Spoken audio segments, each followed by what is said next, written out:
So I try not to be that guy. I just had a rant. I just ranted, and my mic was muted. So maybe I will say less this time around.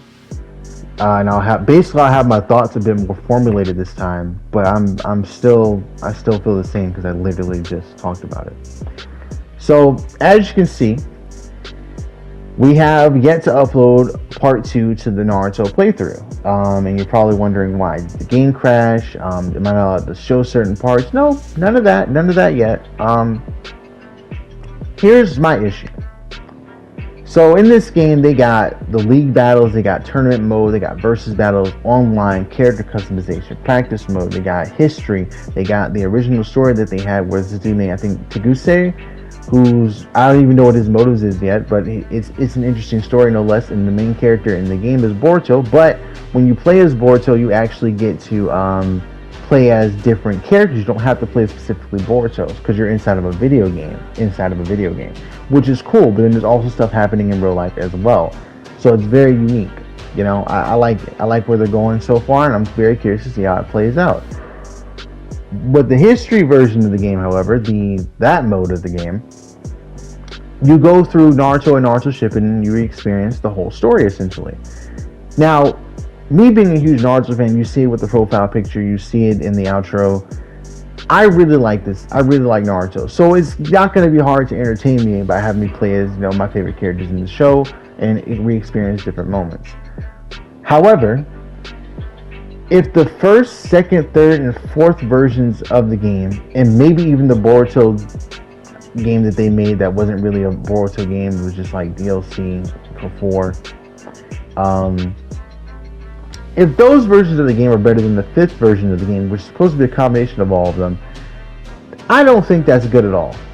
I don't think you should get further into a series of games and the most recent one, the one that costs the most, the one that has everything from all the other games essentially, or not everything, but for the most part everything from all the other games in it.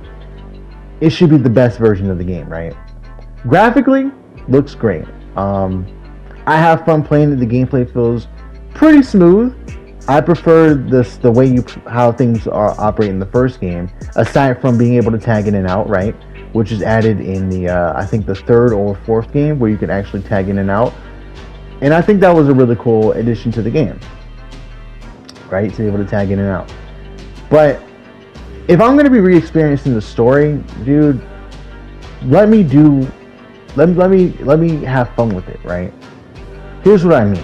They have all these different events that happened. They have, you know, Haku and Zabuza running into Team 7, you know, the Great Samurai Bridge, the Great Naruto Bridge that it turns into. Not the Samurai Bridge, it's the Great Naruto Bridge. Anyways, that's what it gets named after. It gets named after Naruto. They have the Sound 4, which neither of these two things were in the first game. So you would think when I finally get to play these parts of the story, they'll be drawn out pretty crazy, right? I get into it, I start playing.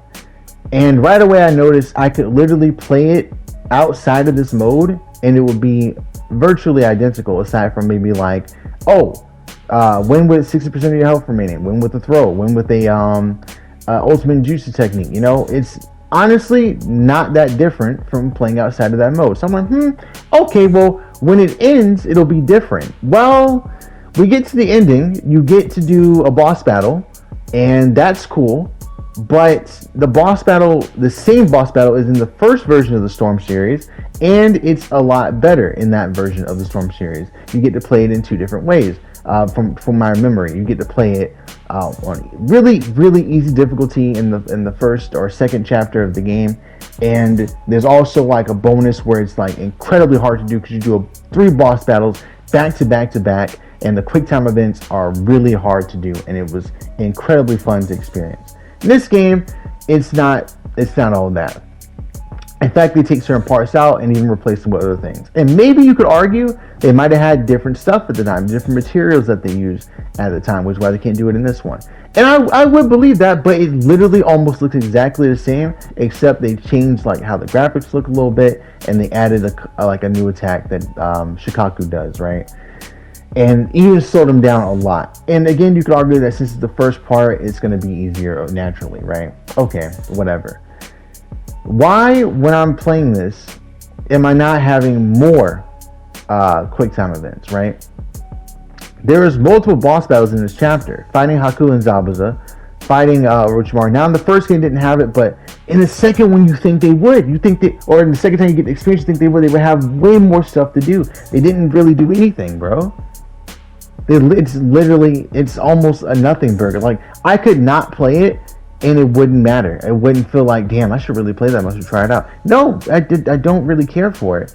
But I will still play the boss battles for each of the different chapters and put that all in one video. But I'm not going to do an hour-long video, which is what I ended up doing, and I didn't upload it. An hour-long video of each chapter where it's just a fucking slideshow, narration, and no animations whatsoever, aside from maybe like one fight throughout the entire chapter. I don't want to do that. That's boring as hell for the viewers. I don't really have anything to offer because there's nothing new that I haven't already seen with the other versions of the game. And it's just, what's the point of me playing it if I played the other ones? Like, in all likelihood, your hardcore fan base that are jumping on this game have already played the other parts of it. And someone who is new is probably going to be unimpressed. Like in Demon Slayer, that game, great. The Demon Slayer game was awesome. The My Hero game was actually pretty sweet too. And granted, a lot of the fights that happened in the My Hero game, again, you could play outside of the story mode, wouldn't really be too different. But they had like one crazy boss battle in the second game that was pretty dope, right? Then you have the I'm just naming the games that I played. The Dragon Ball Z game, the Dragon Ball Z Kakarot game that I just recently played for a second time. I was able to play it for a second time because it was a lot to do. It was robust with the content. And even though the gameplay, gets a little repetitive at times, at least the boss battles are freaking crazy to look at. There's a reward for what you're seeing. And this doesn't feel like a reward at all, really. You're just like re-experiencing what you've already done. It's just like a collection of the other games, but not as good as the other games. I don't know how you do that. It just infuriates me, bro. So I'm not gonna sit here and do that, bro. I'm not gonna sit here and play what I've already played in a worse version of it. I just don't think that's going to be worth it. It's not worth my time. So I'm not doing the history stuff. I'm not doing the whole history thing on the channel. I'm just going to skip that, and I'm just going to do the boss battles. I don't get it. I don't know why they didn't go. They could have gone a lot crazier with this game. It's just lazy. It really is. It's really lazy. I honestly, and I stand on this. I don't really care, how you feel about it. I'm standing on this. Every single fight that was like important to the series should have had animation. They should have put way more into it, but I digress.